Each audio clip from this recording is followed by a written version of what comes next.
Over the next 8 minutes, I hope to talk about creating real interactions between people who usually live in conflict. The word conflict is a very charged word. That's the word I'm going to use. I apologize if it means something problematic for anybody, but that's the word that I choose to use. My name is Agam. I'm 25. I live in Jerusalem. I study computer science. For the past 10 years, I've had two amazing and very powerful inner conflicts within me, which have brought me to the point where I am today. These two conflicts have to do with how I treat my community and what I want to do with myself. How I want to treat my community. Coming from Israel, there's an obvious security risk. Wanting to serve in the military, wanting to partake in that mission, and doing that time. For 5 years, I've served as an officer and a soldier in the Israeli Defense Forces. The other need is peace.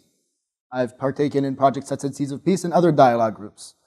I've labored and have toiled away at lobbying and doing political stuff in Israel, being part of the Labor Party.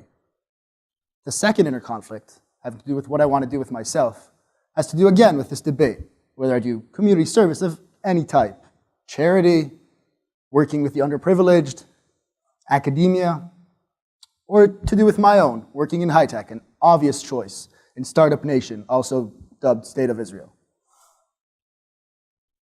And then 2 years ago, I was sitting at home and I had these thoughts and I was thinking, what am I going to do with myself? I had about 5 months left of military service and I knew that I had to make an active choice, something all of us have to do eventually.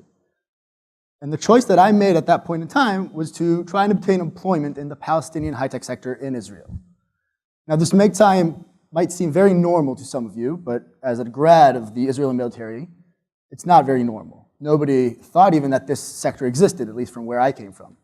So I sat at my computer, wrote out my CV, emailed it off to Palestinian companies in Israel, and either got no reply, got a very cordial reply saying, we got your response, but we don't have employment for you. And I was invited to one very interesting interview, which ended with us realizing that we cannot work together. Not for bad reasons, but it just didn't work out. 2 years later, I'm at a position where I understand that this entire situation and this entire thought needs to be addressed in a very different manner. Things need to be created from the ground, together, shared, in a new way.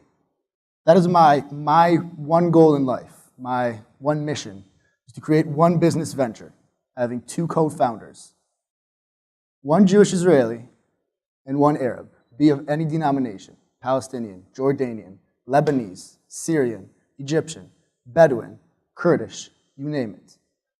This has yet to be achieved and yet to be done. There have been investments, there have been co-investments, there have been shared investments, cross-investments, you name it. Nothing has been built up the ground from nothing. Why has this happened? We can just ask ourselves.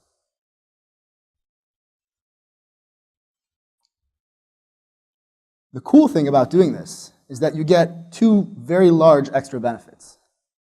One is you create a role model.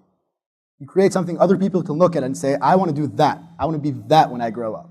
I did not have that. None of us had that. None of us had that chance to look and say, I want to create a business with somebody living in Amman. I want to work and sell and buy and do that with people living in Jerusalem. The other cool benefit you get from working in this world is you get to network. I've already set up job opportunities for Palestinian Israeli friends of mine that they wouldn't have been able to just because they don't have the right networks. I have set up Jewish Israeli friends of mine with professional opportunities in the Arab world just because they wouldn't have thought of even venturing out there. So networking and being a role model. But most importantly is creating that one business, creating that opportunity for people to work together, to actually build something that is shared. So if I'm going to borrow a page out of Ernest Hemingway and use 6 words to describe a story, I'm going to say shared work, shared labor, shared future. Thank you.